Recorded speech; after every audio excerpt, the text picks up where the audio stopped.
Step on-site training. Well, most of you guys know what I do anyway. You know, we left you a whole bunch of information in front of you. We hold classes here all through the year. 7 classes. We start with relationship selling. We do part of the DISC system, understanding who you're selling to, who you're delivering your message to. And then we finish up with doing partnering selling versus peddling selling. You know, the old peddling, you must push your products versus people need your products.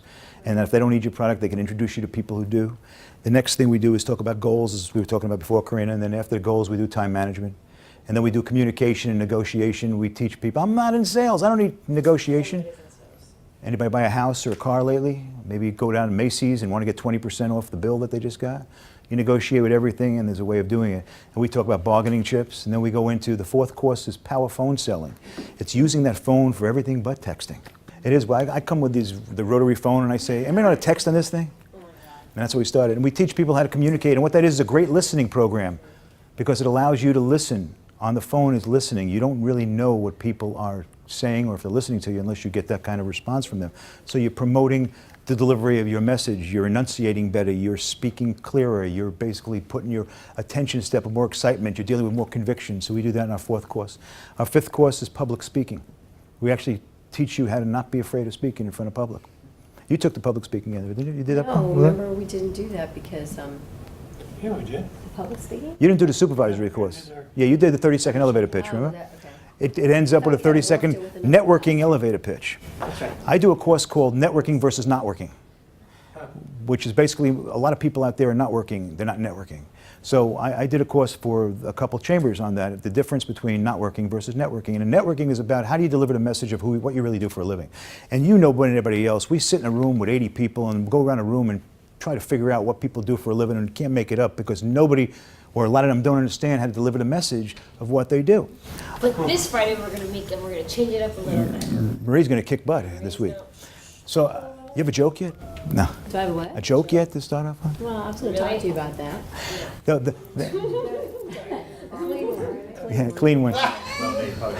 Then, you know, we have the 30-second elevator pitch where actually I was speaking to a printer once, and I told you the story. I was speaking to a printer, and I said, what do you do for a living? And he says, I make business cards and leaflets. And I said, no, you don't. He got mad at me, started yelling at me. Don't tell me, I've been doing it 15 years, I'm running my own business. I said, you don't make leaflets, and what you do is you deliver a message. The vehicle you use is a business card and a leaflet. So he said to me, you know, you're right. Didn't understand that for 15 years. Now with a little bit of time, he understands now what he's trying to do for a living, is deliver a message for people, okay? But in the little group, when he's sitting around, he says, yeah, I'm a printer, you know, I print, I do business cards. Next. Why doesn't he get calls for anybody? You probably know. But the problem is that you get this message over and over again from these people, and you're still saying, why don't anybody call? Why doesn't anybody call me? What do you call me? Call you because I'm not looking for a printer. I want a message. I want a message delivered. I want a branding. That's exactly it. I want people to be able to respond to what I'm delivering because of you. And that's the whole difference between what he was doing. And then we do the 30-second elevator pitch, which is a 30-second commercial that you meet somebody in the ground floor of an elevator, and we go up to the 40th floor, and on that way you're telling me what you do, who you're working for. You're not selling me, but you're just provoking me to say, I know somebody who could use your services, or let's talk some more. It really is interesting. That's all you're trying to do. You're trying to hook them into the next step. And that's the 30-second elevator pitch. So we do that in our course as well. In the next course, we do effective supervisory skills, which talks about the liabilities and the legalities of being a supervisor and goes into motivating people. And then we finish up with what you guys just sat through. Let me ask you something. I can see the benefit in all those courses, but let's say I'm somebody, and I'm not traditional, but let's say... You're somebody? You want to make sure you're somebody? Now I am. But let's say I'm a director, I'm in a call center, you know. We build teams like you discussed to me and the empowering side of things. What is the benefit to me when I know that I'm hiring, you know, Joe Schmo, and that the turnover is so quick that at the end of the day, you know, if he's there 2 to 3 weeks, I'm going to know if he's going to be able to do the job or sell. And in 6 weeks, I'll get rid of him because I'm only paying him $390 a week anyway. Yeah, but how much did it cost you to hire him? How much did it cost you to put him through initial training? How much did it cost you to have him sitting at that seat where you could have somebody who was successful at that seat? What, you know, maybe 2 or 3 grand in a couple of weeks. No, 50 to 60 grand. Okay? The difference is that it's the cost of loss more than the cost of gain that really hurts you. Hiring the wrong person It's easy to bring somebody in and putting them in a training class when you're training 17 other people. But that seat that he fills is one that's very important to the productivity of your organization. So if you don't fill it with the right person, you're losing money. Forget about the fact that you're spending money. You're losing potential income. So what can you put in place to help me put the right people in the training, so that I'm not just churning and burning? Well, the process is what you have a three-step process that we do. We spoke about the assessment tools before. First, we assess the talent to make sure they're the right talent to come in. Second of all, we find out what the deficiencies are and we train them on that. And third, we measure the results. So those three things will determine a much more successful team for you guys to be successful. So you're targeting the potential that person could make if they're the right person. We're first establishing the criteria that they are a capable, coachable individual for that position. Not everybody can sell just because they can't do anything else and they go to take a sales job. You know, the next thing is we want to put them in, we identify their weaknesses through these assessments, and we train them, we focus the training on those weaknesses, and then we measure the return and results. We use KPIs, key performance indicators, to make sure they're doing the right thing. So that's how you handle a call center. Thank you, that makes sense. So teacher, tell us where our homework is. That document, This one. this document here, Take the test, baby. which says high performance leadership from Control Empowerment, do that, read that, Controller. and that's good stuff because it's going to give you an idea of where you stand. Makes you aware. It makes you aware. And the next step is if you find any areas you need to strengthen, find a way to strengthen them. You know, funny thing, I'm taking a sales mastery course. Jan has a question. You're taking with what's his name, right? Yeah, and they have something like this. Everybody has an assessment to some degree, and they're all good. And they're all good. Yes, next question. You're talking about the 15,000, 70,000 per hire as well. Do they incorporate the impact on the brand or the impact on your image too? Absolutely. They incorporate that in there? Absolutely. You put a bed. That's a huge factor. I mean, if you're just use this example, turn and burn, that's the image you have. That can have such an impact on your business. With competitors increasing in every industry, brand recognition is humongous. That's the cost of lost business, as I was saying before. So you're putting somebody in there who does a bad job and doesn't do that job you were hoping for. You bring somebody in to be less productive, but more than being less productive, he's destructive. He's losing business instead of bringing in less business than you hoped for. He's costing you business, and he's costing you future business by burning the brand, as you were saying. Oh yeah, that's what figures in. That's why it's so much money. That's why it's $55,000 to $75,000 over a 3-month period for just a low-end $10, $12 an hour individual. Now, if you're hiring somebody else who's basically at a high level, you're going to pay them $250,000 a year. Of course, the damage is much more detailed. Is it legal to give somebody the assessment when you're hiring them? Yeah. Oh, yeah. Absolutely. Okay. Absolutely. Now, what you can't do is you can't personally criticize, crucify them for doing things differently. These assessments, by the way, they were not right or wrongs. There's no right or wrong in the assessment. There's only a better than the other. Can you customize the assessment so that it's going to fit my culture and the call center that I have? Because every call center is different. What you do is you build the benchmark. You benchmark them around the talent of your organization. So you pick the best 5, 6 people, and you have them fill it out, and you take those results and you build parameters between here, and all your people should fall between that. So you're sort of like emulating the talent you have there to make it more successful. So that's a benchmark. What do you give us a little tease on the goal setting and time management? Little T? No, never mind. On what? Are you looking at the guys? Chip's ready to go home. Chip's ready to go home. Question. You said that it is That's my not bedtime. legal to give those tests? It is legal. It is. It's totally legal. Okay, that's Absolutely. what I wanted, because I've heard of them before, and they do have industry specific that are, that you can specialize in a call center, and then you Sure. can do the benchmarking thing. But it will decrease your turnover. Yeah, that's That a is great, true. that's the thing, it's just such a turnover. Like 2 or 3 weeks, you put so much time into an individual, only to find out that they're not the right individual for the job. It's annoying. What's that like? Do you have these? Karina, what were you asking? What were you asking? Do you have a larger? Give us a teaser on the goal setting and time management. Okay, well, goal setting, again, like building your business plan, is essential. The goals have to be established and they have to be written down, first of all. Second of all, you have to designate a goal from a dream. And we do that by building a strategy to attain it. We have a tactic to attain our strategy. we build our resources and our costs. Now, costs aren't only dollars. So I say to my wife, honey, I'm not coming home for the next 3 years because I'm saving up because after 3 years we're retiring. All right? Now, my wife would say, yeah. But most people would say, oh, that's bad, but I understand the cost is that you're taking 3 years of our time so we can have a better life going forward. Those are costs. Resources. I'm sorry. What woman would let her husband go for 3 years and not divorce him? You never met Maggie, did you? That's it. No. It's not leaving home. You're not going to go on the pipeline and now.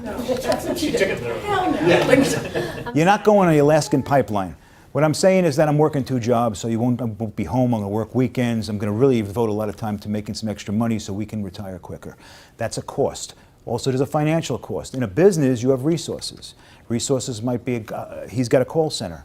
Leads are a resource. Going to your manager and saying, I've got lousy leads, I can't be successful, buy me more leads. There's a resource, and then there's a cost for those leads. So you need to have a goal, a strategy, a tactic, a resource, a cost, and a timeline. If you establish all those, you have a written goal, and you could start to run your goals and measure them. Now, not all goals reach the timelines that you've established, but the goal doesn't necessarily change. The timeline changes on the goal. You might want different resources because you said, I tried to go out there and do it on a limited budget. I can't get it done. I need to cut down on my goal, but I still have a goal. You don't get rid of goals. You tweak them. You change them. And you keep moving forward. You have many goals out there. And that's what you do. And everybody needs goals, and they need to be written down. And you write them down in one of these composition notebooks, ones you can't tear it out and cheat. Once it's written down, it's in there for good, because you want to go back to it and say, wow, did I say I was going to do this? I got to take care of this. You don't lose these things. You just change the dates on them sometimes because life gets in the way. And then the time management portion of it is if you establish your goals with a good criteria and you stick to it, you develop a lot more time in your life. And that's something that you probably could benefit from. And you know what you do at that time? You enjoy your life. You enjoy your kids, your husband, you go on vacations, do all the things that you couldn't do because you were buried in all the rhetoric of life and all that extra stuff that you were doing without focus. You need the goals to focus. You've been doing more of that, Huh? having fun. Oh my God, I've been having so much fun. They've made me separate. It's very nice. It's important. It is. Yeah. And it's important to do it without sacrificing something else. And that's why the goals are important. I say. Yeah. Any questions at all, guys? At all? What I deal with is a little different than the normal training courses you'd get from Sandler or Dale Carnegie. I'm dealing with the psychology of the product. I'm making you understand how it works and how people work so you could do it a lot more. A lot of people deal with the Dale Carnegies or the Sandlers where it says the attention, the interest, the benefits, the trial close, the close. Those are important, but unless you understand how to deliver a message to the individual, I don't care how good you are at selling, they're not going to get it. So we teach you how to understand how to deliver the message right the first time.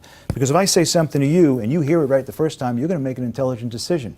But if you don't hear it the way it should be heard, you're not going to make the decision in my favor. So we're going to teach you how to deliver the message so people understand exactly what you're trying to say. We're going to identify how they can receive that message, and we're going to be able to give them enough value so they can make a very intelligent decision. I also do it a lot of tricks and tips that a couple of these guys know that I've developed. Like one was the Columbo. We did the Columbo, right? Which is a way when people throw you out of a sale, how we get you to go right back in the sale and they don't have a clue how they got there. GPS. Yeah. I'm going to let you go right now, actually. I'm actually going to even take you off our list. But before I let you go, I just have one more question. That's the old Columbo. You're walking towards the door before I go. And the other thing is the GPS. Put a cigar down on You remember Columbo? You're a little young, but Peter Falk played Columbo. For your time. before I... Guy with the jacket. He was a detective who basically always did this one thing. He knew who the perpetrator was, but before he accused, he would walk towards the door. What would happen is the perpetrator would then lower their defenses, thinking, well, whew, I got away with it. And then he'd turn around and says, but before I leave, let me ask you one question. And that would blow the thing apart, and the guy would be, arrested. Smoking. So we do that in selling.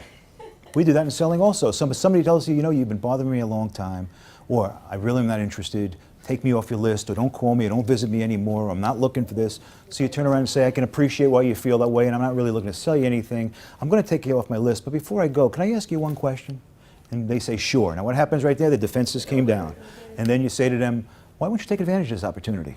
And they say, oh, the last person I did it with, they screwed me, they gave me a tough time. And they bring you back into the sale and they have no clue. Was it, yeah? It's a real nice, that's right. That's right. Godfather, there it is. And that's exactly what it does. So, and they have no clue it's being done. And then tell them about the GPS. Well, GPS is selling is just a different way, you know, to understand that, and we spoke about that too. A plane goes off track over 1,000 times and still lands at a designated area, and they do that because of a GPS. And selling, a salesperson has to do it the same way. They start with the attention, they go to an interest. Yeah, but they're ending up at the same place, which is the sale. You can't start from the middle. Otherwise, if you're going from Miami to Los Angeles, you're ending up in Cleveland.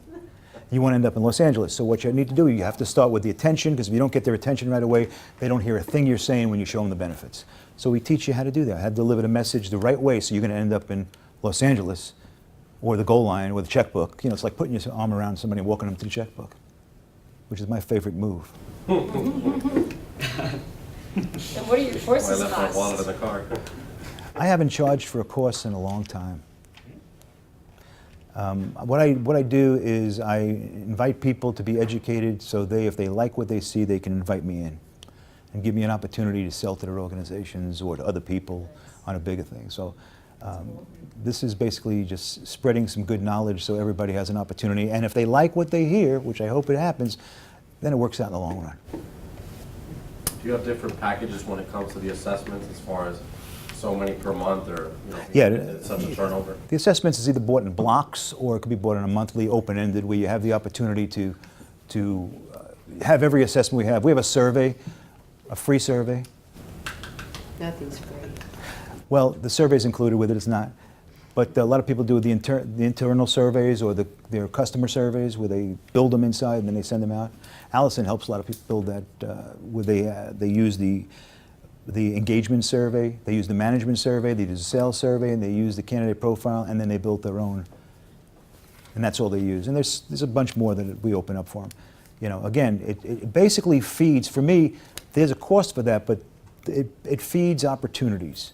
Assessments feed opportunities. It shows problems, it shows concerns, it shows needs. So it's a great advantage to have somebody take an assessment and say, man, we could use some help, you know. And without being, we don't need any help. I meet with sales managers and say, we're doing fabulous. We're doing great. We're doing fantastic. I got the best sales team there is. And then when I start to dissect them a little bit, they say, we need your help. I had this one chemical company who was fabulous. Their salespeople did great assessments. At the end of the day, I asked them, what do they do? And they said, they sell chlorine. I said, what kind of business do you have? They said, well, we do 28% of South Florida market in commercial, and we do 30% in retail stores. And I said, what are you doing about gathering the rest of your business?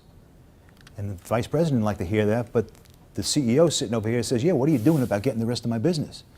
Because they thought they were doing great, and they were, but they weren't hitting their numbers. They left a lot of money on the table. They needed to understand that there was more to be done, not to be satisfied on their laurels. You got salespeople who are exceptional. They just don't bring in enough money. I don't understand that. They're exceptional, but they don't bring in enough money? They get comfortable. So so we have to go in and really dissect the process, not only train them. You know, and we also do compensation plans, sales comp plans, and all that, so people get rewarded for the success. Any questions? So you guys go home. So you can go home with your kids, because I think you've been too happy for too long a time. You've been too relaxed. Relax. We talk about Too relaxed. Could we give an applause, everyone, to our